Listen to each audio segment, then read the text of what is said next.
Hello viewers, आज जो हम लोग टॉपिक आपके लिए लेके आए हैं बेटा, वो एटॉमिक स्ट्रक्चर का सबसे ज्यादा वैल्यूएबल टॉपिक है। जेई में हर एंट्रेंस एग्जाम में बहुत सारे क्वेश्चंस ऐसे हैं ईयर बाय ईयर जो यहाँ से पूछे जाते हैं। थोड़ा लेंदी टॉपिक है लेकिन उतना ही वैल्यूएबल टॉपिक भी है। तो प्लीज आज आप अपना फोकस अच्छा रखें और कॉपी पेन लेके बैठे। आपको कुछ डेरिवेशन, कुछ फार्मूले नोट डाउन भी करने पड़ेंगे, तभी आपको ये टॉपिक समझ में आएगा। देखिए, लास्ट लेक्चर में हम लोगों ने डिस्कवर किया था बेटा जी Rutherford model of atom, electromagnetic wave theory. और रदरफोर्ड मॉडल ऑफ एटम एक तरीके से फेल हो गया था क्योंकि वो उसकी कुछ लिमिटेशन थी जिसको वो एक्सप्लेन नहीं कर पाया था। वो लिमिटेशन क्या थी, एक बार आपको रिवाइज करवाता हूं। Limitation of Rutherford model of atom. Number 1 बेटा, ही could not able to explain line spectra.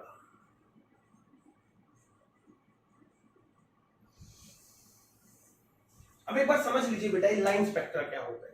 देखिए, जब हम लाइट को किसी गैस में से पास ऑन करते हैं ना, तो जो आगे जो हम स्क्रीन पे उसका पैटर्न देखते हैं उसमें कॉन्टिन्यूटी नहीं होती। वो क्या होता है, स्प्लिटिंग मैनर में होता है। कुछ रेज होती हैं, कुछ रेडिएशंस होती हैं, कुछ कलर होते हैं, कुछ नहीं होते हैं। कुछ मान लीजिए फॉर एग्जांपल आपके पास ब्लू कलर है, वायलेट कलर नहीं है, ऑरेंज कलर नहीं है। इस तरीके से कुछ रैंडम सा पैटर्न हमारे पास बनता था। और ये कब बन सकता है बेटा, जब वेवलेंथ जो है रेडिएशंस की वो अलग अलग है। तो रदरफोर्ड हमें नहीं बता पाए थे कि ऐसा क्यों होता है कि जब हम किसी गैस, मान लीजिए हाइड्रोजन गैस है, उसमें से हम रेडिएशंस गुजारते हैं तो ऐसा स्प्लिटिंग स्पेक्ट्रम हमारे पास क्यों आता है। तो ये उनकी बहुत बड़ी लिमिटेशंस थी। He could not able to explain the line spectrum. Number 2, he could not able to explain stability of atom. Stability of atom. देखिए, यहां क्या हुआ था, रदरफोर्ड ने कहा था कि सारा का सारा पॉजिटिव मास तो हमारे सेंटर में है जिसको न्यूक्लियस बोल दिया जाता है, electrons are revolving around the nucleus. और इलेक्ट्रोमैग्नेटिक वेव थ्योरी हमें एक बात सिखाती थी कि अगर कोई चार्ज पार्टिकल एक्सेलरेट करता है बेटा, तो वो रेडिएशन एमिट करता है, इलेक्ट्रोमैग्नेटिक रेडिएशन। तो जब इलेक्ट्रॉन मूव करेगा तो क्या करेगा, रेडिएशन एमिट करेगा, तो उसकी एनर्जी क्या हो जाएगी, डिक्लाइन, कम होती चली जाएगी। और एक दिन न्यूक्लियस उसको अपनी तरफ अट्रैक्ट कर लेगा और वो इलेक्ट्रॉन बेटा जी घूमते घूमते एक दिन न्यूक्लियस के अंदर चला जाए। अब इसका क्या जस्टिफिकेशन है, रदरफोर्ड साहब इसको भी एक्सप्लेन नहीं कर पाए थे। तो ये दो ऐसी लिमिटेशंस थी जिसकी वजह से रदरफोर्ड मॉडल ऑफ एटम, हालांकि बहुत अच्छी सी बात भी बताई थी उन्होंने, न्यूक्लियस के बारे में बताया था, सारा जो पॉजिटिव मास है वो न्यूक्लियस में, लेकिन उनकी कुछ लिमिटेशंस भी थी। और वो थी बेटा जी ये दो limitation. Number 1, couldn't able to explain the line spectra, और number 2, couldn't able to explain the stability of atom. अब ये जो दोनों की दोनों प्रॉब्लम्स थी बेटा, इनको एक नया मॉडल जो आया था, that is Bohr atomic model, given by the scientist Niels Bohr. Niels Bohr ने इस कंसेप्ट को बहुत अच्छे से उठाया। और अगर मैं सही कहूं तो एक्चुअल में बोहर का फोकस रहा था न्यूक्लियस पे और नील बोहर का फोकस रहा था न्यूक्लियस के बाहर की एक्टिविटीज पे। इलेक्ट्रॉन जो है वो कैसे सर्कुलेट करते हैं, कैसे घूमते हैं, कैसे रिवॉल्व करते हैं, क्या उनकी वेलोसिटी होती है बेटा जी, क्या उनकी एनर्जी होती है, कहां पे वो अवेलेबल होते हैं, क्या पोटेंशियल एनर्जी होगी, क्या वेलोसिटी होगी, इन सारी चीजों पे बोहर ने काम किया था।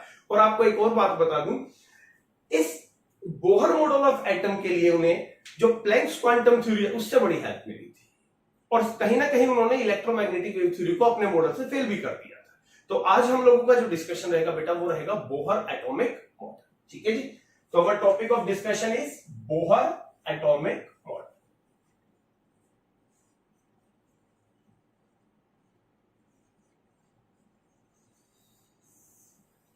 तो समझना क्या है बेटा, given by the scientist Niels Bohr, और कहीं ना कहीं influenced by Planck's quantum theory, Planck's quantum theory given by Max Planck's. ठीक है, चलिए। तो देखिए, जब भी कोई रिसर्चर, कोई साइंटिस्ट किसी चीज पे रिसर्च करता है ना बेटा, पहले वो क्या करता है, एक्सपेरिमेंट करता है। एक्सपेरिमेंट से वो कलेक्ट करता है ऑब्जर्वेशन से हाइपोथेसिस, और फिर वो अपने व्यूज रखता है जिसको हम रिजल्ट कहते हैं, और वी कैन से postulates.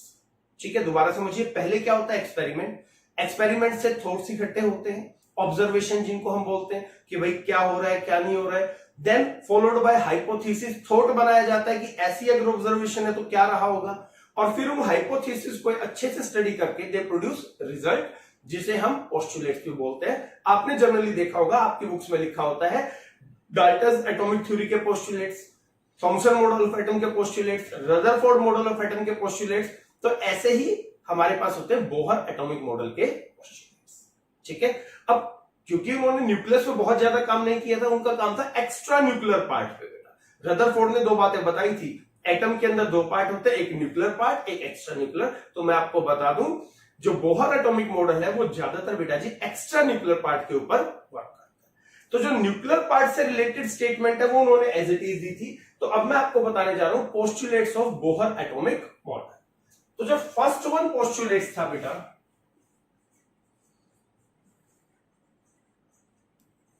Of Bohr model,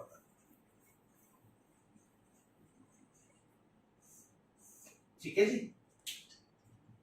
postulates of Bohr. सबसे पहला पॉइंट जो था बेटा जी वो ये था कि द सेंटर ऑफ न्यूक्लियस,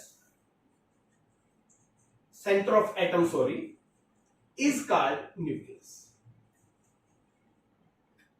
अब ये जो पॉइंट था इसमें बोहर का कोई बहुत बड़ा कंट्रीब्यूशन नहीं था, ये बात हमें रदरफोर्ड मॉडल ऑफ एटम में रदरफोर्ड साहब बता चुके थे।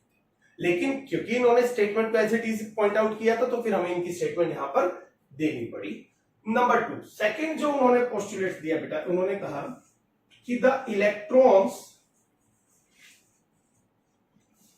रिवॉल्व अराउंड न्यूक्लियस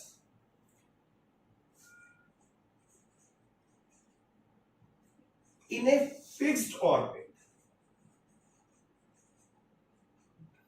जो इलेक्ट्रॉन है वो न्यूक्लियस के चारों ओर बेटा फिक्स्ड ऑर्बिट में घूमते हैं। अब यहां जो उनका जो थॉट था ना, हाइपोथेसिस था, वो एक तरीके से बोहर मॉडल से सेपरेट हो गया। रदरफोर्ड मॉडल से। रदरफोर्ड साहब ने क्या कहा था कि electron are revolving around the nucleus in any radius, in any orbit. कुछ भी, कोई भी पाथ हो सकता है रैंडमली। फॉर एग्जांपल मैं बताता हूं आपको, जैसे कि अकॉर्डिंग टू रदरफोर्ड, ये मान लीजिए न्यूक्लियस है बेटा, अब इलेक्ट्रॉन कहां हो सकता है, इलेक्ट्रॉन कहीं भी हो सकता है, यहां भी, यहां भी, यहां भी, यहां भी, यहां भी, यहां भी, रैंडमली कहीं भी इलेक्ट्रॉन हो सकता है।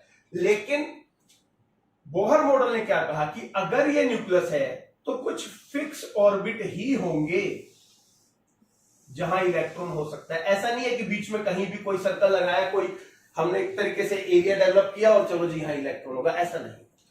ये इनकी बहुत खास बात थी, और यही मेन पॉइंट था जहां उन्होंने रदरफोर्ड मॉडल को चैलेंज किया।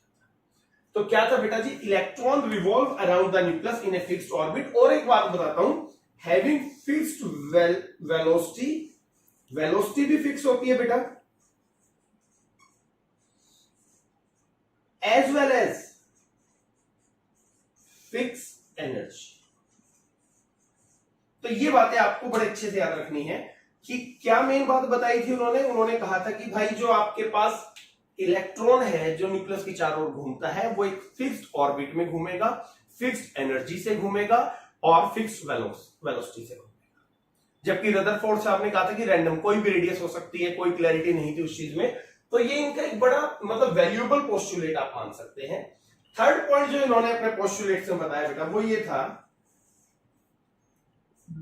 The electron can revolve only in those circular orbits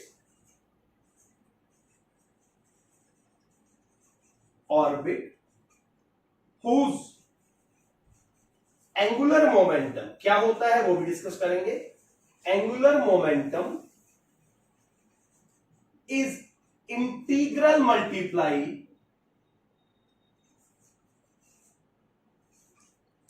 multiply of h over 2 pi। समझिए, इलेक्ट्रॉन रिवॉल्व ओनली इन दो circular orbits whose angular momentum is integral multiply of h over 2 pi, जिनका angular momentum इससे correlate करेगा या इसका integral multiply होगा बेटा, सिर्फ वही ऑर्बिटल पर, वही ऑर्बिट परमिसिबल होंगे, अलाउड होंगे और उन्हीं में इलेक्ट्रॉन होंगे। ठीक है, और इंटीग्रल मल्टीप्लाई का मतलब n कैन बी 1 2 3 एंड सो। तो उनके हिसाब से क्या था कि इलेक्ट्रॉन या तो समझिए NH over 2 पाई का उन्होंने फॉर्मूला जनरेट किया, n कैन बी 1 2 3 4, तो सिर्फ वही ऑर्बिट पॉसिबल होंगे बेटा, या तो जिनका एंगुलर मोमेंटम होगा h over 2 pi if n is equal to 1, या फिर क्या होगा बेटा जी 2h over 2 pi if n is equal to 2, या फिर 3h over 2 pi if n is equal to, ठीक है। और इन 1 2 3 को उन्होंने बेटा जी शेल का नाम दिया था, तो he called them shell, n1 2 3 and so on को इन्होंने क्या बोला था, शेल बोल दिया था।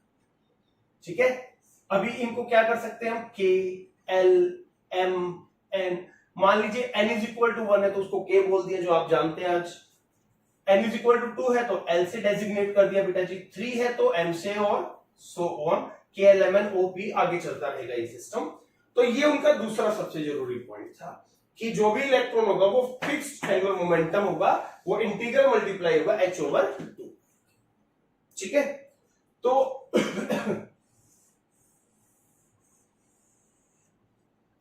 अब यहां एक बात और समझ लीजिए बेटा, उन्होंने इस एंगुलर मोमेंटम को ना एक स्पेशल नाम दिया था, orbital angular momentum, use the term orbital angular momentum. तो कहीं अगर ऑर्बिटल एंगुलर मोमेंटम आता तो भी आपको समझना है कि ये होता क्या है। तो ये उन्होंने कहा था कि इंटीग्रल मल्टीप्लाई है, या फिर इसको ऐसे ले सकते हैं आप कि भाई मान लीजिए NH over 2 पाई, 2H over 2 पाई, 4H over 2 पाई, ये तो सारे हैं परमिसिबल ऑर्बिट। लेकिन अगर कोई ये कह दे 1.5H over 2 पाई, 2.9H over 2 पाई, 3.3H over 2 पाई, तो ये ऑर्बिट परमिसिबल नहीं है, यानी कि कभी भी इलेक्ट्रॉन जो न्यूक्लियस के चारों ओर घूम रहा है बेटा जी, उसके एंगुलर मोमेंटम की वैल्यू ये कभी नहीं आ सकती। ठीक है, फिक्स होती है, और 1 2 3 4 ऐसे इंटीजर में हमारे पास ये वैल्यू चलती है। ठीक है, ठीक है बेटा, तो अब हम लोग एक बार समझते हैं एंगुलर मोमेंटम क्या होगा। देखिए, मोमेंटम फिजिक्स की टर्म में आप लोग अच्छे से जानते हैं, मास into velocity is called momentum. ठीक है, लेकिन जब कोई चीज सर्कुलर मोशन में होती है ना, तब हम वहां पे बेटा जी एक टर्म यूज करते हैं एंगुलर मोमेंटम, और अगर वही ऑर्बिट की बात हो तो फिर बोहर ने बोल दिया ऑर्बिटल एंगुलर मोमेंटम। अब एंगुलर मोमेंटम है क्या, एक बार वो देख लीजिए आप।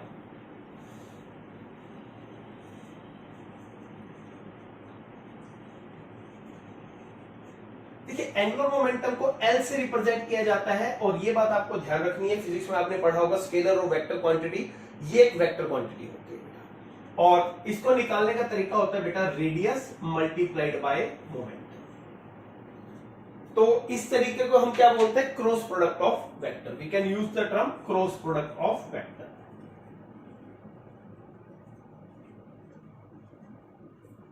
और हमें यहां यह भी पता है कि जो मोमेंटम है वो क्या होता है बेटा, मास इनटू वेलोसिटी। तो हम क्या करेंगे, मोमेंटम को मास इनटू वेलोसिटी से रिप्लेस कर देंगे। ठीक है, और that is R vector into mass into velocity.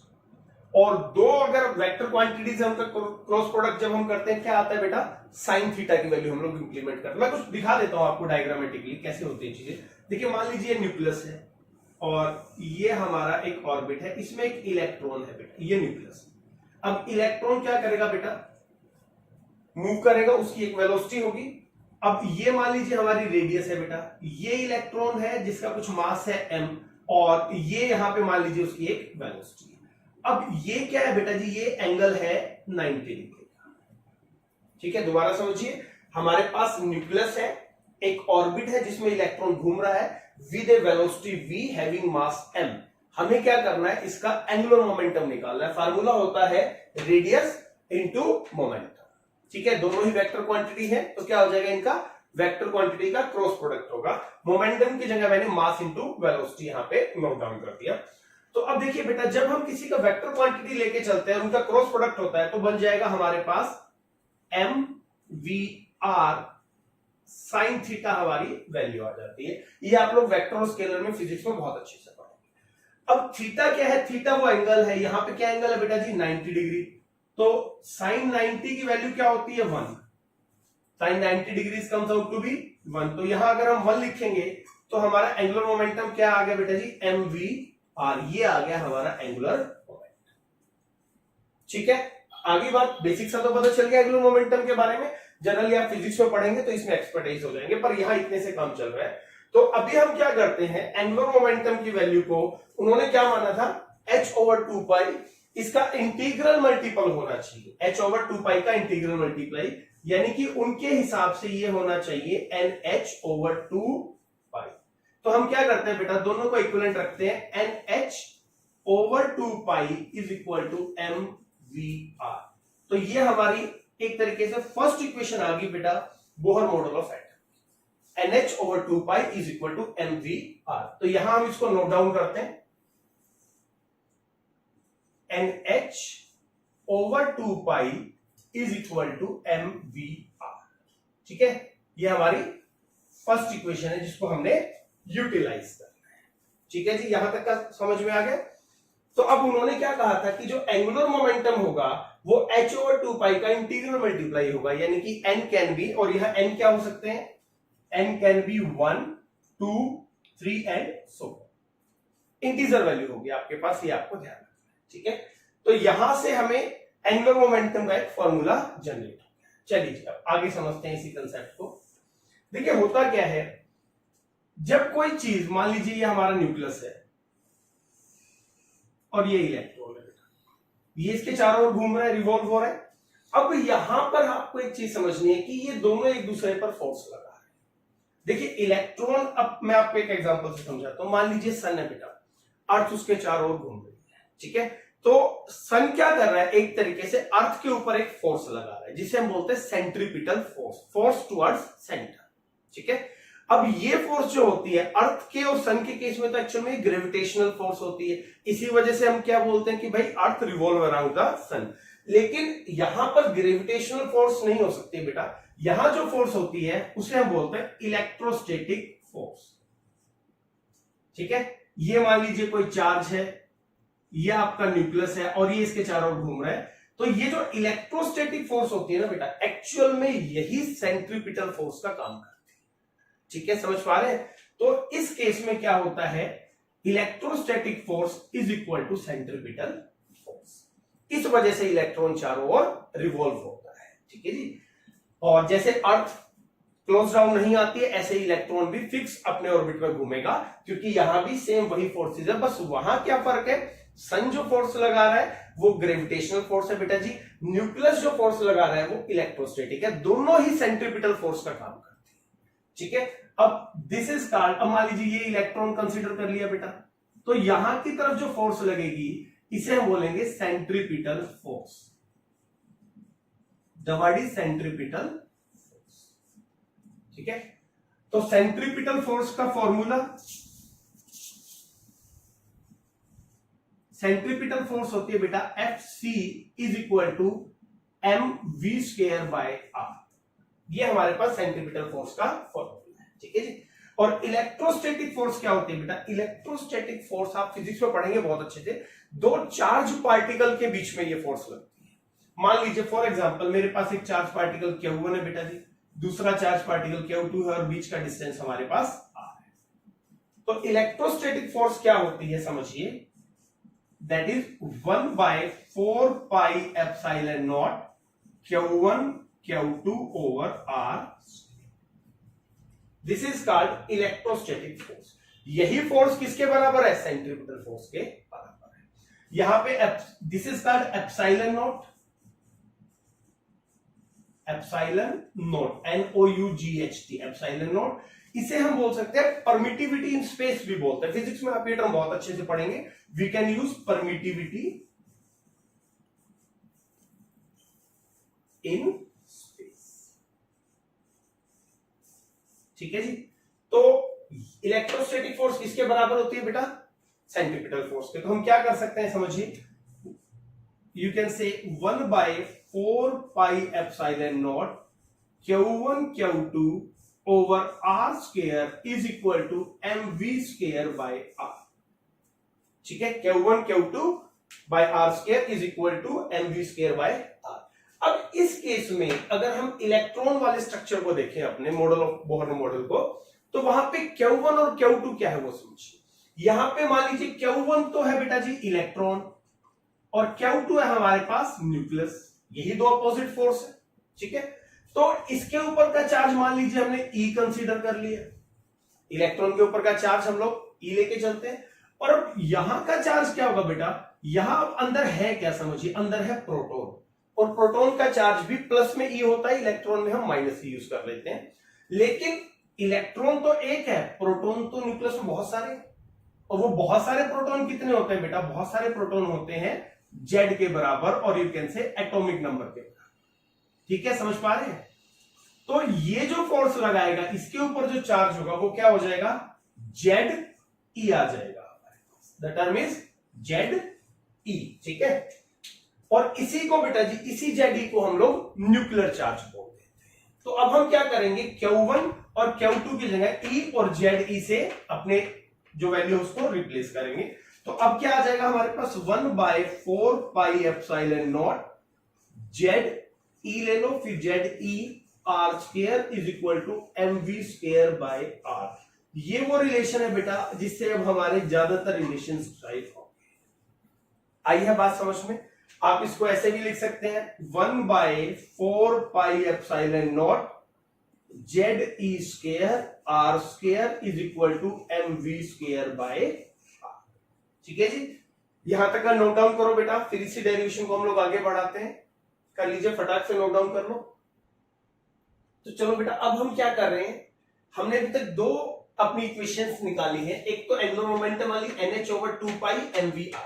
mvr कैसे निकला, क्रॉस प्रोडक्ट से, और m क्या है, इंटीग्रल मल्टीप्लाई h/2π का। ये ऑर्बिटल एंगुलर मोमेंटम है जो बोहर ने हमें दिया था, और कहा था कि जिस भी ऑर्बिट का एंगुलर मोमेंटम इतना होगा, सिर्फ उसी में इलेक्ट्रॉन घूमेंगे, ना उससे ऊपर ना उससे नीचे। और जो दूसरा हमने निकाला बेटा, ये हमने निकाला इलेक्ट्रोस्टैटिक और सेंट्रीपिटल फोर्स का रिलेशन। किसी भी चीज को एक सर्कुलर ऑर्बिट में घुमाने के लिए उनके बीच में ये फोर्सेस होनी जरूरी है।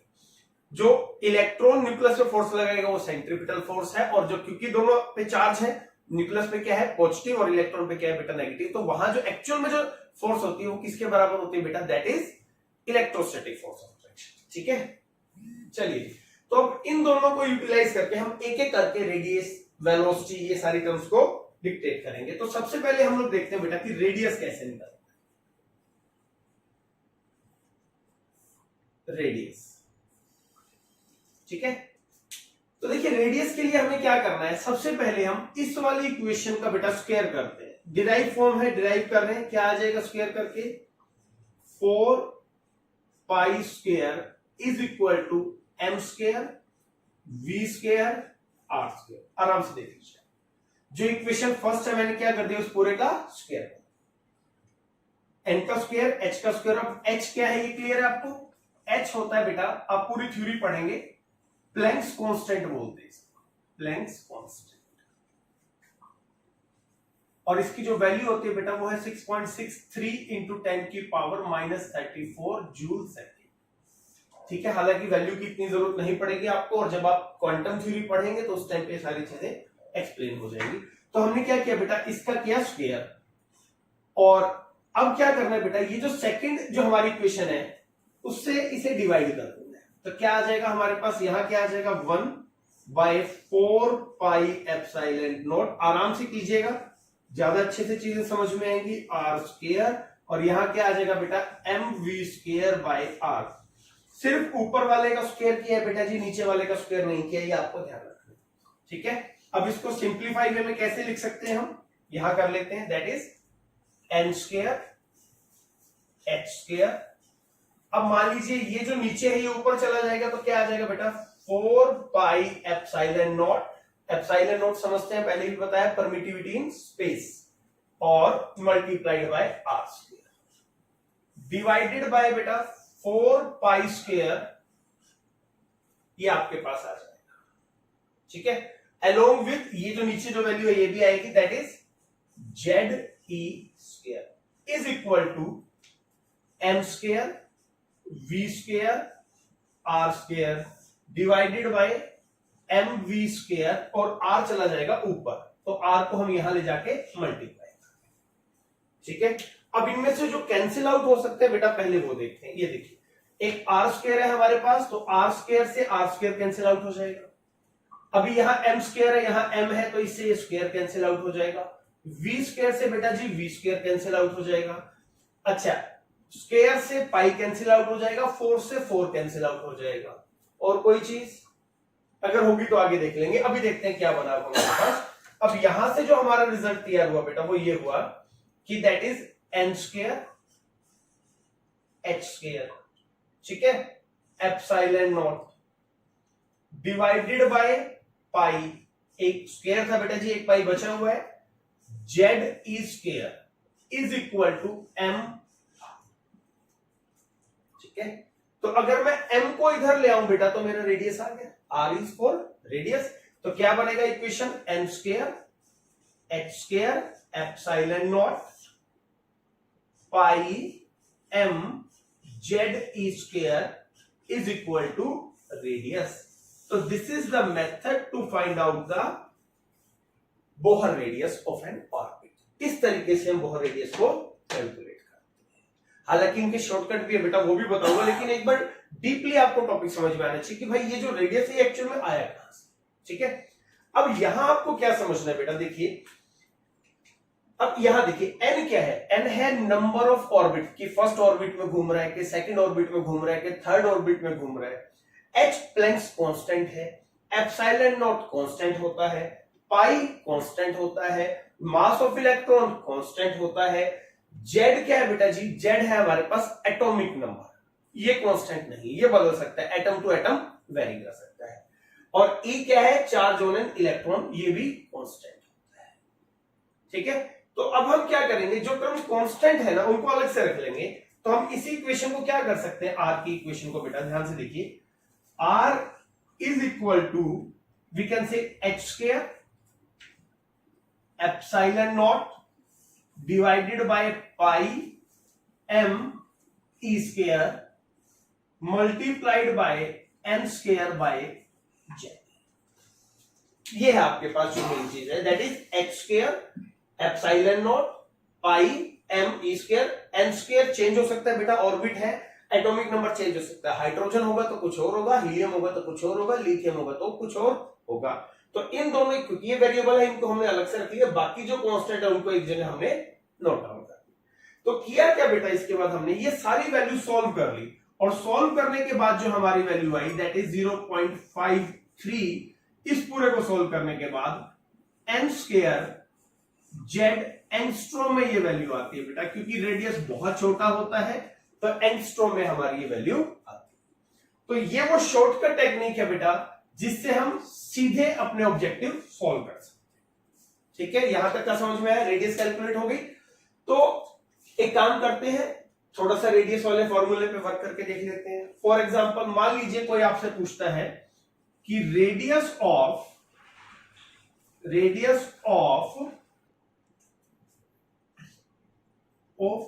First second third orbit of hydrogen.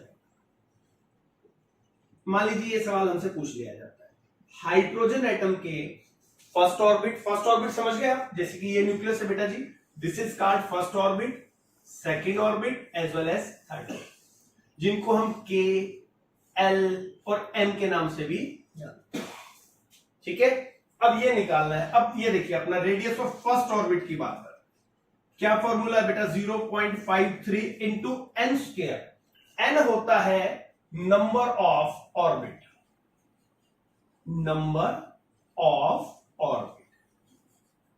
Z क्या होता है बेटा जी, Z is called atomic number.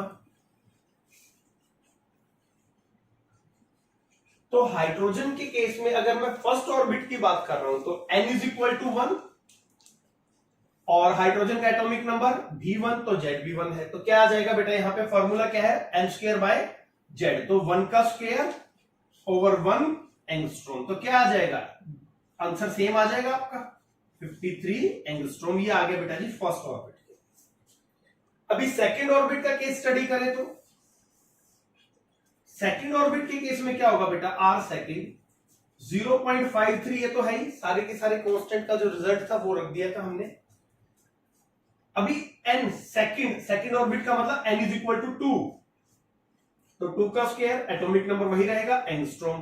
तो क्या वैल्यू आ गई बेटा, 0.53 इंटू 4 एंगस्ट्रॉम। ऐसे ही थर्ड के केस में क्या हो जाएगा बेटा जी, हमारे पास हो जाएगा r थर्ड के केस में 0.53 इंटू थर्ड का स्क्वायर डिवाइडेड बाय 1 एंगस्ट्रॉम। तो क्या आ जाएगा 0.53 इंटू 9 एंगस्ट्रॉम। तो इस तरीके से हमसे रेडियस पूछी जा सकती है। अब मैं क्या करता हूं बेटा, हाइड्रोजन को छोड़ के हीलियम लिथियम की रेडियस आपको निकालना बताता हूं कैसे होगा। अब यहां देखिए एक बार, मान लीजिए कोई मुझसे ये कहता है कि हीलियम के सेकेंड ऑर्बिट की रेडियस बताइए। और मैं एक बात और बता दूं बेटा, एक्चुअल में ना यहां हीलियम नहीं होता है, हीलियम पॉजिटिव होता है, क्योंकि जो पूरा का पूरा बोहर मॉडल है ना, वो हाइड्रोजन या हाइड्रोजन लाइक एलिमेंट पे ही जस्टिफाई होता है। अब हाइड्रोजन या हाइड्रोजन लाइक एलिमेंट से इनका मतलब होता है दोज विच कंटेन्स 1 इलेक्ट्रॉन। ठीक है, तो यहां पे एक्चुअल में हीलियम की बजाय आपको एग्जाम में हीलियम पॉजिटिव मिलेगा। क्यों, देखिए हाइड्रोजन इलेक्ट्रॉन कितने 1, हीलियम में कितने होते हैं बेटा, हीलियम कंटेन्स 2 इलेक्ट्रॉन्स। तो अगर मैं हीलियम पे 1 पॉजिटिव कर दूं तो इट आल्सो कंटेन्स 1 इलेक्ट्रॉन। ऐसे लिथियम जो है बेटा जी, लिथियम पे इलेक्ट्रॉन कितने 3 इलेक्ट्रॉन्स। अगर 2 पॉजिटिव कर दूं तो lithium 2 positive, it means contains 1 electron. ठीक है, तो ये हाइड्रोजन या हाइड्रोजन लाइक एलिमेंट पे ही एप्लीकेबल होता है, ये आपको ध्यान रखना। तो अब बात करते हैं हीलियम पॉजिटिव की। तो सेकंड ऑर्बिट की बात हो रही है बेटा, सेकंड फॉर्मूला वही रहेगा 0.53 n²/z एंगस्ट्रॉम। अभी ऑर्बिट कौन सा है, n is equal to orbit, orbit है बेटा जी आपके पास सेकंड, तो यहां 2 आ जाएगा। और एटॉमिक नंबर z, हीलियम का एटॉमिक नंबर 2, तो क्या बना हमारे पास 0.53 into 4 divided by 2 angstrom, cancel होके 2, 0.53 इंटू 2 एंगस्ट्रॉम। इस तरीके से आपके आंसर है। थोड़ी सी प्रैक्टिस करेंगे, फटाक से आपका एंट्रेंस एग्जाम में क्वेश्चन सॉल्व हो जाएगा। ठीक है, आ रही बात समझ में, चलिए जी एक और ट्राई कर लेते हैं बेटा। मान लीजिए कोई हमें कहते हैं कि लिथियम 2 पॉजिटिव, इसके थर्ड ऑर्बिट का रेडियस बताइए। तो फॉर्मूला तो वही है, लिथियम का रेडियस हमें निकालना है, और कौन सा लिथियम 2 पॉजिटिव है, और कौन सा ऑर्बिट निकालना बेटा, रेडियस थर्ड का। तो फॉर्मूला 0.53 n²/z एंगस्ट्रॉम। अभी n क्या होता है, फिर से याद कीजिए, नंबर ऑफ ऑर्बिट। तो n की जगह तो 3 आ जाएगा, और लिथियम का एटॉमिक नंबर 3, तो आपकी वैल्यू क्या आएगी 0.53 into 9 divided by 3 angstrom, that comes out to be 3। So your answer will be 0.53 into 3 angstrom। इस तरीके से आपको अपनी रेडियस निकालनी है। एग्जाम में क्या होगा बेटा, कुछ ऑर्बिट और कुछ एटम दे दिए जाएंगे, और ये भी कह सकते हैं कि arrange them increasing order of their radius या decreasing order of their radius. या ये भी हो सकता है कोई एक एटम, मान लीजिए हाइड्रोजन के सेकंड जो ऑर्बिट है उसकी कोई रेडियस है, और फिर आपको 4 ऑप्शन देंगे, लिथियम का थर्ड, हीलियम का सेकंड, हीलियम का फर्स्ट, बेरिलियम का सेकंड, और ये पूछ ले कि बताइए किससे मैच करती है। तो आप हाइड्रोजन के सेकंड की निकाल लो, उन चारों की निकालते रहो, जो एग्जैक्टली मैच कर जाए वो आपका आंसर होगा। जेई में सवाल आया भी है, हाइड्रोजन के फर्स्ट ऑर्बिट की जो रेडियस है वो किससे मैच करती है, लिथियम के सेकंड ऑर्बिट से, बेरिलियम के सेकंड ऑर्बिट से। ठीक है, एक बार ट्राई कर लेते हैं बेटा। अभी हाइड्रोजन के फर्स्ट ऑर्बिट की रेडियस बताइए, ये आ गई हमारे पास अभी मान लीजिए बेरिलियम का सेकंड ऑर्बिट से ट्राई करते हैं, ठीक है। तो हमारे पास क्या आ जाएगा, R second of beryllium 0.53 second orbit है, तो 2 की पावर 2 बेरिलियम का एटॉमिक नंबर बेटा, हाइड्रोजन हीलियम लिथियम बेरिलियम 4 हो जाएगा, 4 एंगस्ट्रॉम। तो जब हम इसे सॉल्व करेंगे 5 3 4/4 कैंसिल आउट हो गया, क्या आ गया, exactly equal to first orbit of hydrogen. तो इस तरीके के क्वेश्चन बहुत बार जेईई में आपसे पूछे जाते हैं, नीट में बहुत बार ये क्वेश्चन आते हैं, तो आपको इन्हें पॉजिटिवली एक एक करके बड़े धीरे से, मैं भी जानता हूं बेटा लेक्चर लंबा हो रहा है, लेकिन बहुत फ्रूटफुल लेक्चर है, अश्योर क्वेश्चन, और आपको पता है 1 या 2 क्वेश्चन भी आपकी रैंक में काफी बड़ा डिफरेंस लेके आते हैं। तो ये नोट डाउन कीजिए। इसके बाद हम लोग क्या करेंगे बेटा, इस रेडियस की मदद से वेलोसिटी निकालेंगे, then kinetic energy, then potential energy, then total energy. ठीक है, नोट कर लीजिए आप एक बार। तो बेटा रेडियस कैलकुलेट करनी आ गई, अलग अलग ऑर्बिट की, अलग अलग एलिमेंट की। बस ये ध्यान रखना जो भी एटम हम यूज करेंगे वो या तो हाइड्रोजन होगा या हाइड्रोजन लाइक होगा। ठीक है, इस बात को आप ध्यान रखिएगा। तो चलिए एक बार देखते हैं। इसके बाद जो नेक्स्ट हम टर्म लेके चल रहे हैं बेटा, दैट इज वेलोसिटी। वेलोसिटी की टर्म हम लोग लेके चल रहे हैं। इसके लिए फिर से हमें फर्स्ट वाला बेटा एक बार उठाना पड़ेगा function, that is mvr angular momentum is equal to nh/2π। देखिए आपस में कोरिलेट है सारी चीजें। अब इसको सॉल्व करने के लिए हमें क्या करना है बेटा, जो r से r की जो हमारी वैल्यू आई थी ना, ये वाली वैल्यू जो हमने आती है नोट डाउन कर दी है, वो यहां पुट करनी है।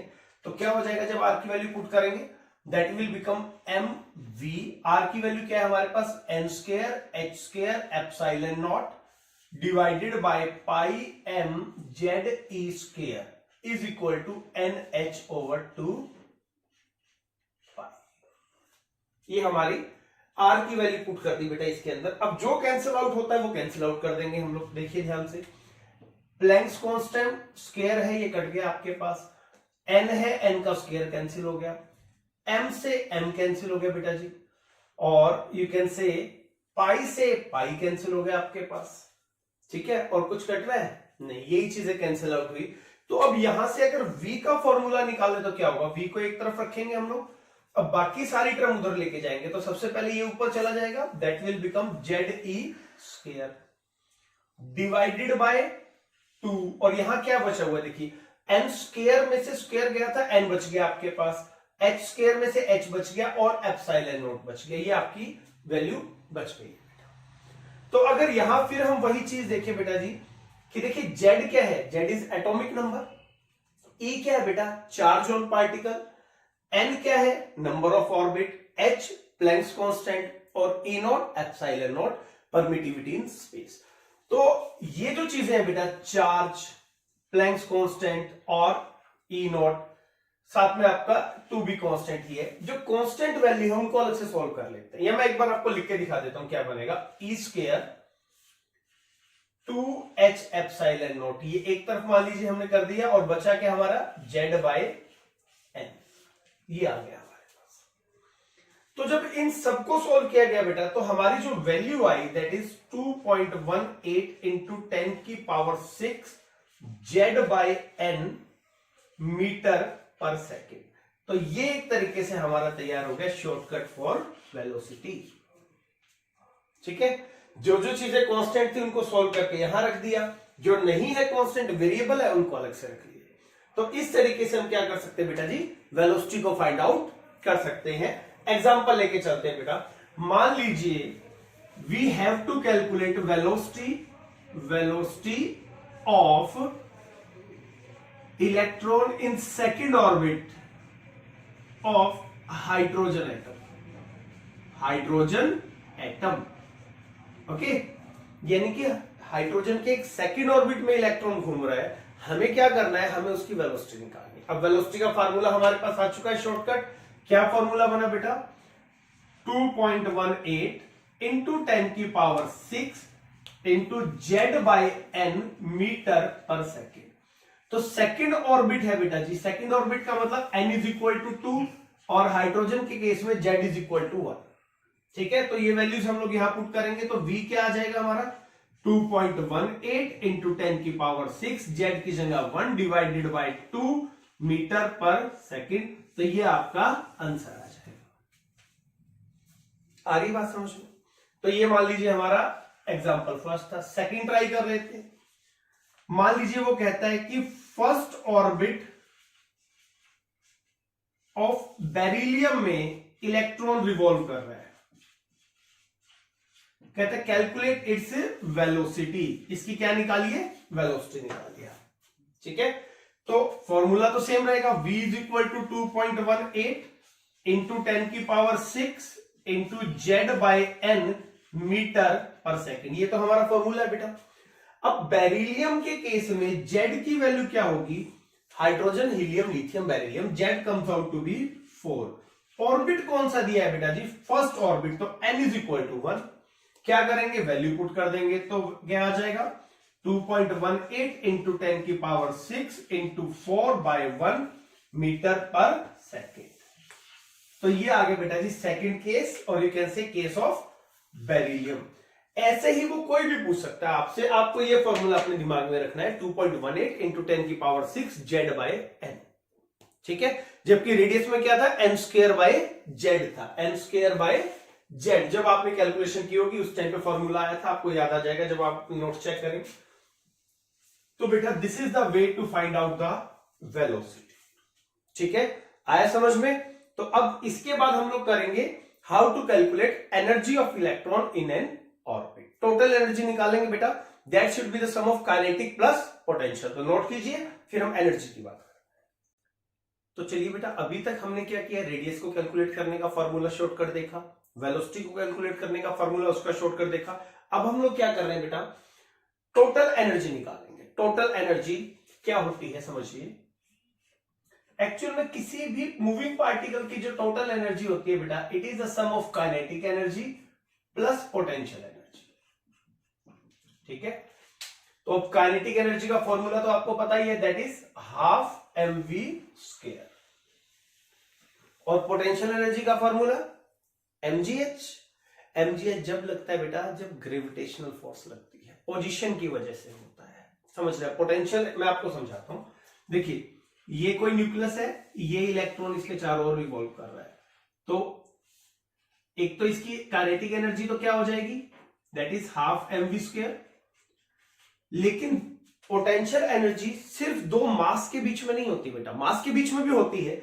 अगर वो मास और मास के बीच में हो तब तो हम mgh वाला फॉर्मूला लगाते हैं। ठीक है, लेकिन यही एनर्जी दो चार्ज पार्टिकल के बीच में भी हो सकती है, उसे हम पोटेंशियल एनर्जी कहते हैं। क्लियर है? तो अभी हम काइनेटिक की बात करेंगे, फिर पोटेंशियल समझेंगे। और याद रखना है, पोटेंशियल एनर्जी mgh हर केस में नहीं होती है, ये सिर्फ तभी होती है जब पोजीशन की वजह से पोटेंशियल एनर्जी जनरेट होती है। यहां पर चार्ज की वजह से पोटेंशियल एनर्जी जनरेट, दो अपोजिट चार्ज के बीच में भी पोटेंशियल एनर्जी होती है। चलिए, तो काइनेटिक एनर्जी क्या है बेटा जी? देखिए, that is half mv square. हम लोग जो जो फॉर्मूले ड्राइव कर रहे हैं बेटा यहां लिखते जा रहे हैं, तो ये आ गया हमारा यहां पर वेलोसिटी का फॉर्मूला, जो इससे पहले हमने कैलकुलेट किया था। अब कुछ नहीं करना है बेटा, ये जो v स्क्वायर है, यहां v में ये वाला फॉर्मूला हमने पुट करना है। ठीक है, तो क्या हो जाएगा? देखिए, हाफ m और Z E square 2nh epsilon naught का होल स्क्वायर। ये हमारे पास काइनेटिक एनर्जी आ गई। ठीक है, अब इसको सिंप्लीफाई कर लेते हैं। 1/2m क्या आ जाएगा? Z square E square, sorry e4 हो जाएगा, ई स्क्वायर ऑलरेडी था, divided by 4 n square h square और एप्सिलॉन नॉट का square. It becomes kinetic energy. अब जो कैंसिल आउट होता है वो कर लेते हैं, एक बार देख लेते हैं क्या क्या कैंसिल आउट हो रहा है। दैट इज यू कैन से, अब इसको सिंप्लीफाई करेंगे तो क्या आ जाएगा? 1/8m Z square e4 n square h square epsilon not square. अब आप ध्यान से देखो तो इस केस में हमारे पास कुछ भी कैंसिल आउट नहीं हो रहा है बेटा। तो अगला स्टेप क्या होता है? जो कांस्टेंट वैल्यू है उनको अलग से कर देते हैं, जो वेरिएबल उनको अलग से रखेंगे। तो जब हमने इनकी कांस्टेंट वैल्यू को अलग किया, 1/8 कांस्टेंट है, मास कांस्टेंट है, एटॉमिक नंबर कांस्टेंट नहीं है, चार्ज कांस्टेंट है हमारे पास, नंबर ऑफ ऑर्बिट चेंज हो सकते हैं, प्लैंक्स कांस्टेंट एक कांस्टेंट है, epsilon not is a constant, और ये हमारे पास अलग से टर्म आ गई बेटा, और बचा क्या, that is Z square by N square, ये हमारे पास वैल्यू आ गई। ठीक है, तो जब इन सारे कांस्टेंट को सॉल्व किया गया बेटा, तो हमारी जो वैल्यू निकल के आई वो आई 13.6 Z square by N square, और एनर्जी आती है हमारी इलेक्ट्रॉन वोल्ट में। तो ये आ गई बेटा जी kinetic energy of an electron. ठीक है, बात आ रही समझ में, काइनेटिक एनर्जी का कंसेप्ट है। अब मान लीजिए क्वेश्चन जैसे रेडियस पे किया था, जैसे वेलोसिटी पे किया था, अगर कोई हमसे ये पूछ ले कि हीलियम के थर्ड ऑर्बिट में, समझिएगा, जो इलेक्ट्रॉन मूव कर रहा है उसकी काइनेटिक एनर्जी क्या होगी, तो क्वेश्चन क्या है हमारे पास, हीलियम H पॉजिटिव लिखना जरूरी है क्योंकि हाइड्रोजन लाइक एलिमेंट बनाना है, इसके पास एक इलेक्ट्रॉन होना चाहिए, इट्स थर्ड ऑर्बिट बेटा, और हमें निकालना क्या है, कैलकुलेट इट्स काइनेटिक एनर्जी। तो फॉर्मूला क्या है हमारे पास काइनेटिक एनर्जी का, 13.6 Z square over N square electron volt, ये हमारा फॉर्मूला है। अभी जेड क्या होता है, नंबर, एटॉमिक नंबर, हीलियम का एटॉमिक नंबर 2 हो जाएगा, थर्ड ऑर्बिट, तो इस केस में एन हो गया बेटा जी 3 और जेड हो गया हमारे पास 2। तो what you have to do, just put your value and you can easily find out your answer. 2 का स्क्वायर 4 और 3 का क्या आ जाएगा आपके पास 9 इलेक्ट्रॉन वोल्ट। इस तरीके से आप अपनी काइनेटिक एनर्जी को भी कैलकुलेट कर सकते हैं। कोई भी ऑर्बिट आ जाए, कोई भी एटम आ जाए, बस वो हाइड्रोजन लाइक हो, क्योंकि बोहर मॉडल सिर्फ उसी पे एप्लीकेबल है। एटॉमिक नंबर याद रखिए, नंबर ऑफ ऑर्बिट, और यहां वैल्यू पुट कर दीजिए, आपका सीधा आंसर आ जाएगा। आप इसको शॉर्टकट ट्रिक बोल सकते हैं। तो this is the way to calculate kinetic energy. मैंने डिराइव भी करके दिखा दिया। देखिए सवाल ये कि सर अगर ये यूज करने हैं तो फिर ये समझाने की क्या जरूरत है। मैं हमेशा एक बात बोलता हूं बेटा, education is all about analysing not memorising. चीजों को रट लेना एजुकेशन नहीं होती है बेटा, चीजों को समझना एजुकेशन होती है। ये जो फॉर्मूला ये आया कहां से, किस तरीके से इसको ड्राइव किया। अगर हमें सिर्फ फॉर्मूले ही याद करने हैं तो फिर बोहर को इतनी मेहनत करने की जरूरत क्या थी। उन्होंने हर एक चीज को डिराइव करके हमारे सामने रखा बेटा। तो हमें क्या करना है, क्योंकि अगर कहीं पे क्वेश्चन घूम गया तो फिर ये आपका जो शॉर्टकट है जिसको हम जुगाड़ बोलते हैं, ये काम नहीं आएगा। फिर आपको फंडामेंटल फार्मूले की जरूरत पड़ेगी, and that is this one. इस फार्मूले से ही आपका क्वेश्चन होगा। ठीक है, तो काइनेटिक एनर्जी से रिलेटेड अगर क्वेश्चन आएगा तो शॉर्टकट टेक्निक आपके पास ये रही, Z square by N square. अब एक बार रिवाइज कीजिए, रेडियस में क्या आता है, एन स्क्वायर बाय जेड आता है, वेलोसिटी में जेड बाय एन आता है, और यहां क्या आता है बेटा, Z square by N square. तो this is all about your kinetic energy. लेकिन अभी पोटेंशियल एनर्जी निकालना बाकी है, ताकि उनके सम से फिर हम total energy of a moving electron in a particular orbit calculate कर पाए। तो एक बार इसको अच्छे से नोट डाउन करो, फिर मैं आपको पोटेंशियल एनर्जी कैलकुलेट करने का तरीका बताता हूं।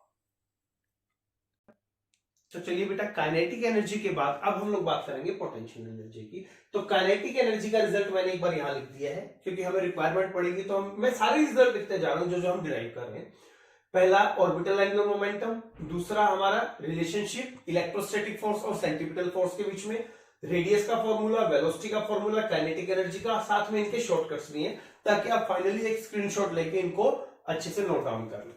अब देखिए पोटेंशियल एनर्जी का क्या सिस्टम होता है बेटा। मान लीजिए हमारे पास दो चार्ज पार्टिकल्स हैं, एक Q1 है और एक Q2 है, और इनके बीच का डिस्टेंस है r।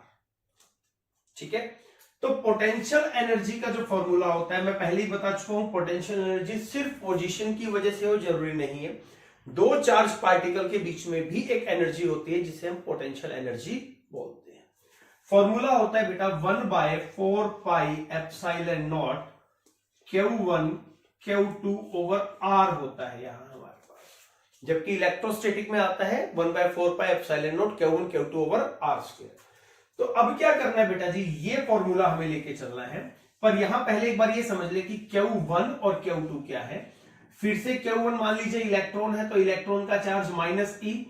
Q2 बेटा जी प्रोटॉन है, और प्रोटॉन एक नहीं होता है, प्रोटॉन न्यूक्लियस के अंदर बहुत सारे हैं, और वो बहुत सारे कितने, एटॉमिक नंबर के बराबर। अगर एटॉमिक नंबर 1 है तो 1 प्रोटॉन, एटॉमिक नंबर 10 है तो 10 प्रोटॉन।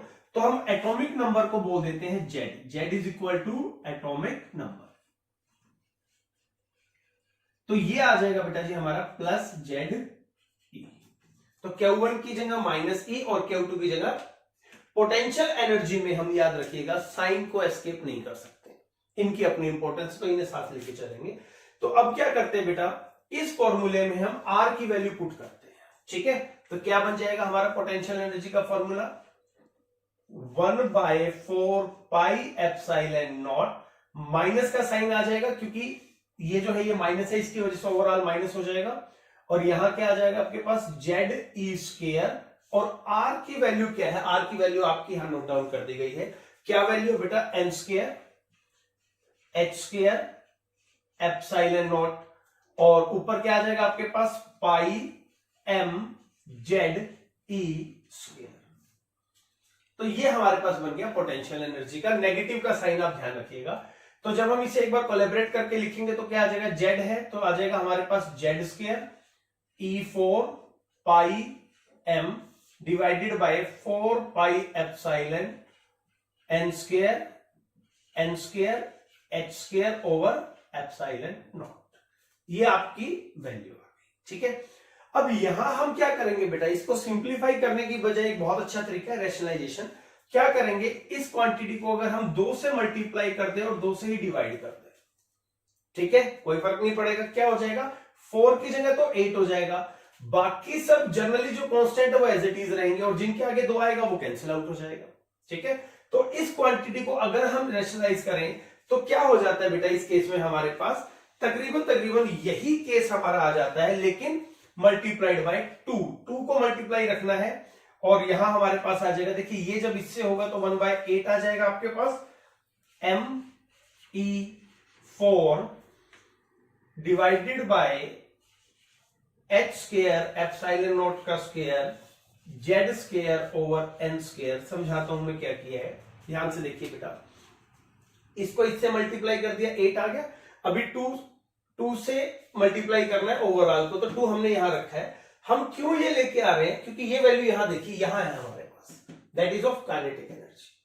तो क्या होगा, अगर हम इसे इस फॉर्म में ले आए तो हमें कैलकुलेट करने की बजाय सीधा यहां काइनेटिक एनर्जी की वैल्यू रखनी है, जो कि होती क्या है हमारे पास 13.6 इलेक्ट्रॉन, ठीक है। लेकिन याद कीजिए नेगेटिव का साइन हमें स्किप नहीं करना है, तो क्या हो जाएगा यहां पे बेटा हमारे पास 2 into 13.6 Z square over N square electron volt. तो this is the value of potential energy.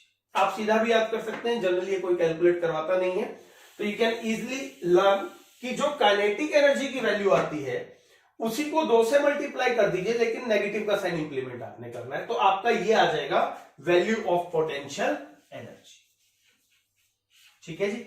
तो that is your potential energy. अब मान लीजिए टोटल एनर्जी निकालनी है बेटा, किसका सम होगा, potential energy plus kinetic energy. अभी पोटेंशियल एनर्जी कितनी आ गई हमारी,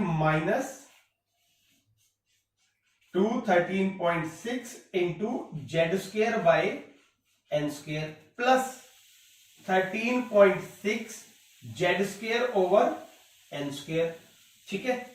तो जब हम इसे सिंप्लीफाई करेंगे तो क्या हो जाएगा बेटा, तो ये आपके पास ट्वाइस है, ये नेगेटिव की वैल्यू ट्वाइस है, ये पॉजिटिव की वैल्यू है, तो ओवरऑल आपके पास नेगेटिव आ जाएगा 13.6 Z square over N square electron volt. ये आपकी टोटल एनर्जी आ गई। इसको समझ लो ध्यान से, हुआ क्या है, पोटेंशियल एनर्जी नेगेटिव है और काइनेटिक के ट्वाइस है बेटा, तो क्या हो जाएगा, ओवरऑल आपका नेगेटिव बच जाएगा, ठीक है। तो यहां से आती है हमारी total energy of an electron किसी भी ऑर्बिट में, और किसी भी एटम के बारे में वो पूछ सकते हैं हमसे, ठीक है जी। तो ये कुछ फार्मूलेज है बेटा काइनेटिक के पोटेंशियल की। अब थोड़ा सा इसके ऊपर वर्कआउट करेंगे कि भाई कैसी एनर्जी निकलती है, एक बार आप इसको नोट डाउन कर लो, टोटल एनर्जी, काइनेटिक और पोटेंशियल, हम इनको थोड़ा सा और इलेबोरेट करके समझते हैं। तो चलिए बेटा टोटल एनर्जी पे थोड़ा सा वर्क कर लेते हैं कि भाई कैसे क्वेश्चन आ सकते हैं, क्या है। देखिए अब हमारे पास काइनेटिक एनर्जी क्या आ गई, समझिए 13.6 Z square by n square electron volt. Potential energy क्या आ गई बेटा जी, 2 into 13.6 Z square over N square electron volt.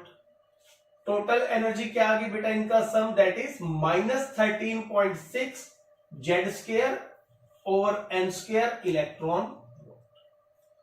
अब ये हमारी वेरियस एनर्जी आ गई। अगर आप ध्यान से रिलेशन देखिए बेटा काइनेटिक और टोटल एनर्जी के बीच में, तो कहीं ना कहीं क्या होता है, जो टोटल एनर्जी होती है that is equal to minus of kinetic energy. ये भी आपका रिलेशन अगर आप ध्यान रखें, और you can say total energy जो होती है बेटा जी that is half of potential energy. Potential energy का आप हाफ कर दीजिए, आपकी टोटल एनर्जी आ जाएगी। क्लियर है? तो ये दो फॉर्मूलेज ऐसे हैं जिनकी मदद से आपके ऑब्जेक्टिव सॉल्व होंगे। मैं एक बार आपको समझा देता हूं ये एनर्जी वाला सिस्टम क्या है। देखिए मान लीजिए मेरे पास एक न्यूक्लियस है बेटा, और ये कुछ परमिसिबल ऑर्बिट्स हैं, इस तरीके से ये कुछ ऑर्बिट है बेटा। एक और बना लेते हैं, मान लीजिए ठीक है, ये मान लीजिए आपके पास K है, ये L है, ये M है और ये N है। तो अगर कोई हमसे पूछे कि इलेक्ट्रॉन जो K में रिवॉल्व कर रहा है उसकी टोटल एनर्जी क्या है, तो क्या करेंगे हम। अभी अगर K है बेटा जी तो it means N is equal to 1, और हाइड्रोजन की बात हो रही है तो हाइड्रोजन का atomic number V1। Total energy का फॉर्मूला आपके पास -13.6 Z square over N square electron volt, ये आपका फॉर्मूला। तो ZB1 NB1 it means value comes out to be -13.6 electron volt, यही वैल्यू आपकी आ जाएगी। तो यहां जो इलेक्ट्रॉन होगा बेटा जी उसकी एनर्जी होगी -13.6। अब मान लीजिए यहीं पे हम लोग अगर हाइड्रोजन ही रखें लेकिन ऑर्बिट को सेकंड कर दे तो क्या हो जाएगा हमारे पास टोटल एनर्जी का रिलेशन, देखिए दैट इज -13.6 इंटू जेड, तो वही आपके पास 1 का स्क्वायर 1 आ जाएगा, ऑर्बिट सेकंड आ गया बेटा जी, यानी कि यहां 4 आ जाएगा इलेक्ट्रॉन वोल्ट। तो जब आप इसको सोल्व करेंगे आपकी वैल्यू कितनी आ जाएगी, अप्रोक्स -3.4 समथिंग इलेक्ट्रॉन वोल्ट आ जाएगी। ऐसे ही बेटा अगर कोई थर्ड ऑर्बिट में पूछ ले तो थर्ड ऑर्बिट की एनर्जी क्या आ जाएगी हमारे पास, क्या आ जाएगा -13.6 1/9 आ जाएगा। तो ये जो वैल्यू आएगी बेटा ये आ जाएगी -1.51 इलेक्ट्रॉन वोल्ट अप्रोक्स। ऐसे ही फोर्थ की एनर्जी आ जाएगी। तो यहां जो अब देखिए ये जो एनर्जीज है मैं यहां नोट डाउन कर रहा हूं। सेकंड में कितनी एनर्जी आई है हमारे पास, सेकंड की जो एनर्जी है बेटा वो है -3.4 इलेक्ट्रॉन वोल्ट। थर्ड की एनर्जी बेटा -1.51 इलेक्ट्रॉन वोल्ट। ऐसे ही नेक्स्ट में क्या आ जाएगी -0.85 इलेक्ट्रॉन वोल्ट। अब यहां से एक फिफ्थ पोस्टुलेट निकल के आता है बोहर का। वो पोस्टुलेट क्या है बेटा, वो पोस्टुलेट ये है, फिफ्थ पॉइंट है हमारे पास कि electron revolving around nucleus in a fixed orbit neither lose energy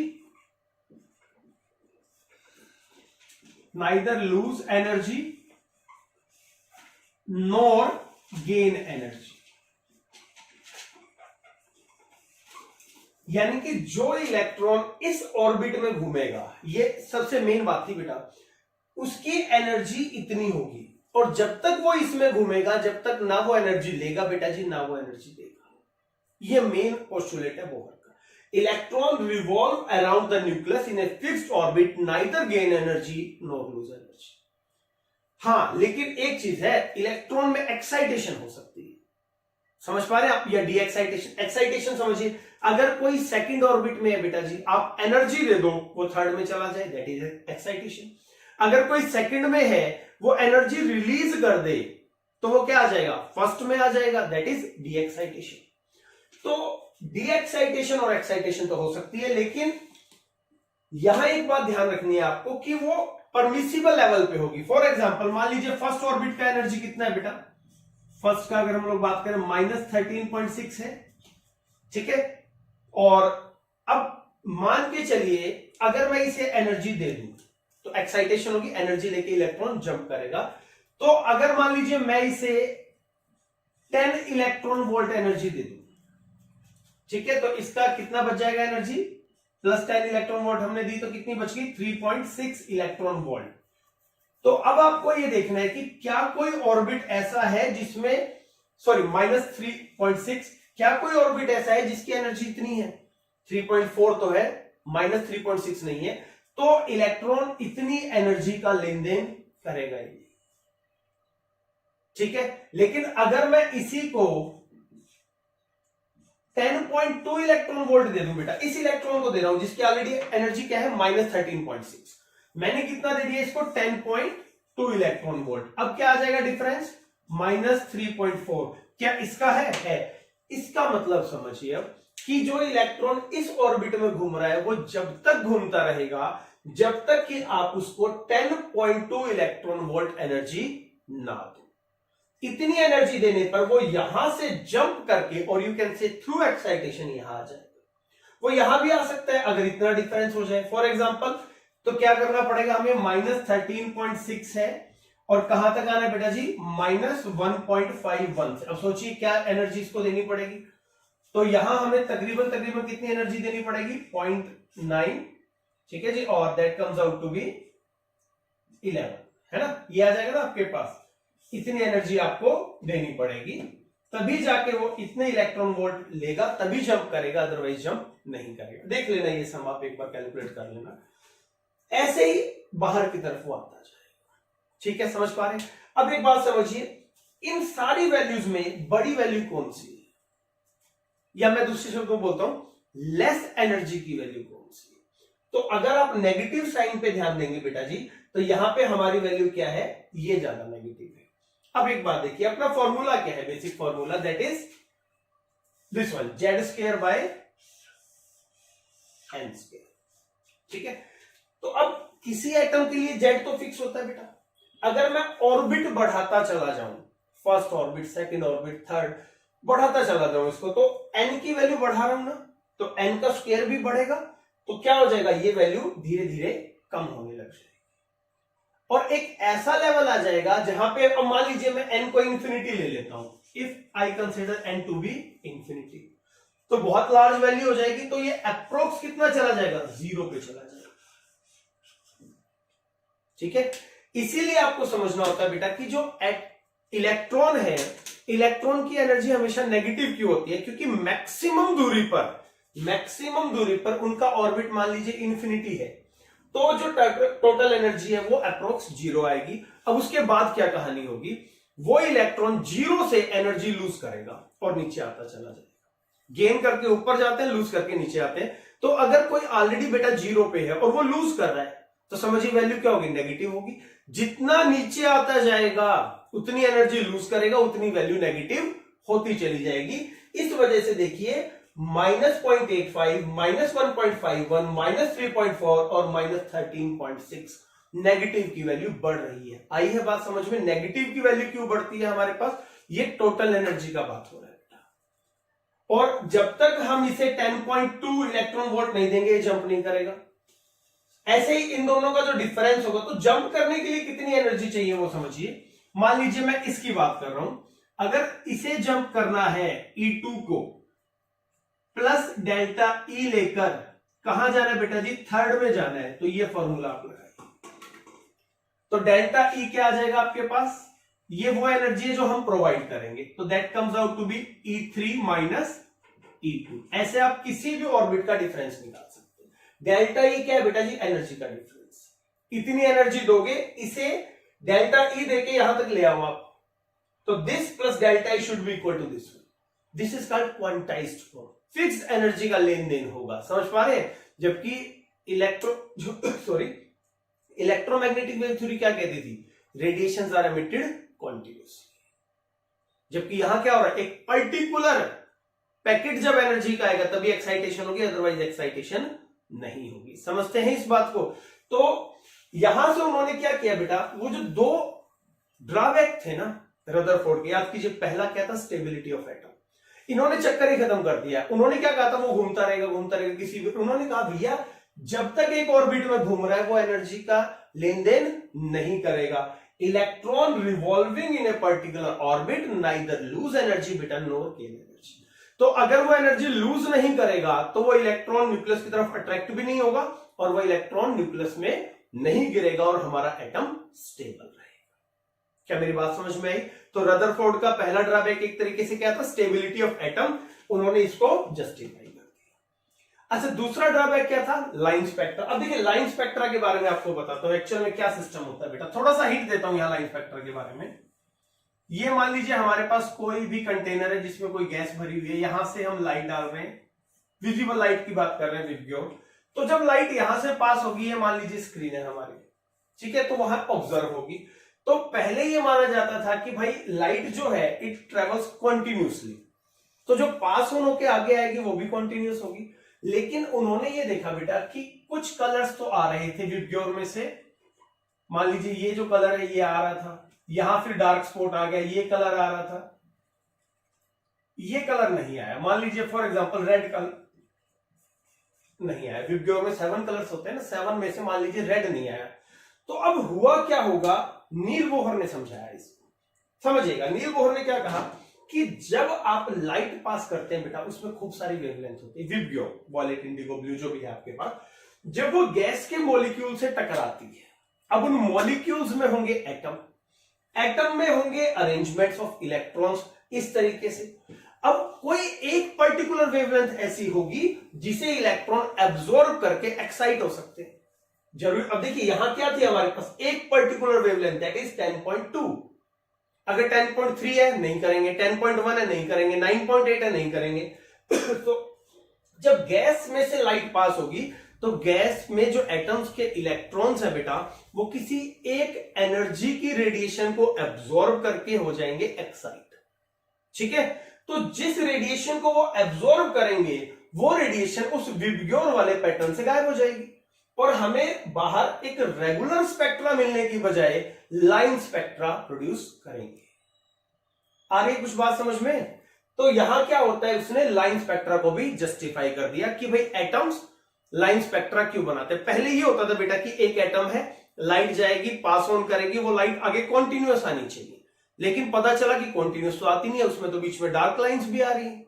अब वो डार्क लाइंस का सिस्टम फिर एक बार बता रहा हूं, थोड़ा समझना। मान लीजिए कोई भी एटम है, हमने उसमें से लाइट पास ऑन की, अब वो एटम पता क्या करता है, वो सारी लाइट एब्जॉर्ब नहीं करता, ट्रांसमिट भी करता है, रिफ्लेक्ट भी करता है, कुछ एब्जॉर्ब भी करता है। तो अब वो एब्जॉर्ब कौन सी करता है बेटा जी, वो एब्जॉर्ब करता है जितनी एब्जॉर्ब करने से उसमें एक्साइटेशन की पॉसिबिलिटी बनती है। मान लीजिए उसको यहां पे 10.2 मिल गई अगर कोई वेवलेंथ, तो एब्जॉर्ब करेगा, नहीं तो नहीं करेगा, जाने देगा भाई। समझ पा रहे बात को? यहां पे जैसे उसको 1.5 ये वाला मिल गया, 11.09 की वेवलेंथ मिल गई, एब्जॉर्ब करेगा, नहीं तो जाने देगा। तो जो वो एब्जॉर्ब कर लेगा, हमारा जो स्पेक्ट्रम आगे बनेगा उसमें वो लाइट गायब होगी, क्योंकि वो कहां चली गई बेटा, वो तो इलेक्ट्रॉन ने एब्जॉर्ब करके एक्साइटेशन कर लिया। समझ पा रहे? तो जब लाइन स्पेक्ट्रा पढ़ेंगे तो इस बात को बहुत अच्छे से इलेबोरेट करेंगे बेटा। तो जो दो हमारे जो रदरफोर्ड के लिमिटेशन थे, एक तो स्टेबिलिटी वाला, उसको कैसे, फिर दोबारा बता रहा हूं एक सेकंड के लिए, कैसे उसने ओवरकम किया। उसने कहा कि भैया जब इलेक्ट्रॉन घूमता है एक फिक्स ऑर्बिट में, वो एनर्जी का लेन देन करता ही नहीं, और अगर करेगा तो क्या करेगा, फिक्स एनर्जी लेगा, अदरवाइज नहीं लेगा, और सीधा दूसरे में ही जंप करेगा, बीच में कहीं नहीं रह सकता। क्लियर है? और दूसरी बात स्पेक्ट्रा, स्पेक्ट्रा में उन्होंने क्या बताया, पहले ये उम्मीद होती थी कि स्पेक्ट्रा कॉन्टिन्यूअस, सारी की सारी रेडिएशन आनी चाहिए, लेकिन लाइन स्पेक्ट्रा आए। लाइन का मतलब कुछ रेडिएशन आई स्पेक्ट्रम पे यानी कि स्क्रीन पे, और कुछ नहीं आई गैस को या मेटल को पास करने के बाद। अब वो कौन सी नहीं आई ये आपको समझना है। वो वही नहीं आई बेटा जी जिन रेडिएशन को उस एटम के इलेक्ट्रॉन ने एब्जॉर्ब कर लिया। क्यों? To get excited. अब वो सारी क्यों नहीं एब्जॉर्ब कर रहा, क्योंकि वो तो एक फिक्स एनर्जी कर सकता है, जैसे 10.2 इलेक्ट्रॉन वोल्ट। अगर 10.4 वाली रेडिएशन है तो जा भाई सीधी, 10.1 वाली है तो जा भाई सीधी, 10.2 आगे तू रुक जा भाई। उसको लेके वो क्या करेगा, एक्साइट करेगा। तो हमारा जो आगे का रिकॉर्ड होगा ना, उसमें 10.2 वेवलेंथ गायब मिलेगी और उसके जगह एक ब्लैक पट्टी आ जाएगी। तो ये होता है लाइन स्पेक्ट्रम, जिसे किसने एक्सप्लेन किया बेटा जी, नील बोहर ने, with the help of Bohr model of atom. और इसमें प्लैंक्स क्वांटम थ्योरी ने उनकी बहुत मदद की बेटा, बड़ी एक्सक्लूसिव सी थ्योरी है, बहुत अच्छे अच्छे पॉइंट्स है, जिसने ये समझाया था कि जो एटम है या जो लाइट है, दोनों पे तकरीबन वो लाइट की उन्होंने बेसिक बात की थी, वो डिसकंटिन्यूअसली ट्रेवल करती है, कॉन्टिन्यूअस नहीं होती है, और in the form of small packets called photon, जो अगले लेक्चर में हम लोग आपको बताएंगे प्लैंक्स क्वांटम थ्योरी के बारे में। तो ये आज का लेक्चर था, होपफुली आपको समझ में आया होगा। अगर कोई भी इश्यू है बेटा तो प्लीज बताएं, हो सकता है कोई ऐसी चीज जल्दबाजी में एक दो वैल्यू इधर उधर हो गई हो, तो प्लीज उसको रेक्टिफाई कर ले अपने आईक्यू लेवल के हिसाब से। पूरी कोशिश की गई है कि अच्छे से इलेबोरेट करें, हर चीज को समझाएं। स्टिल आपको ये लेक्चर एक बार में समझ में नहीं आएगा, लेंथी लेक्चर है, तो प्लीज 2-3 बार आप इस वीडियो को देखिए, तब जाके आपका बोहर एटॉमिक मॉडल बिल्कुल क्लैरिफाई होगा। और अश्योर करता हूं बेटा जी, इसके ऊपर अब आपका कोई क्वेश्चन गलत नहीं होगा। ठीक है, चलिए एंजॉय कीजिए। नेक्स्ट टाइम हम लोग प्लैंक्स क्वांटम थ्योरी या कोई और टॉपिक लेके आए।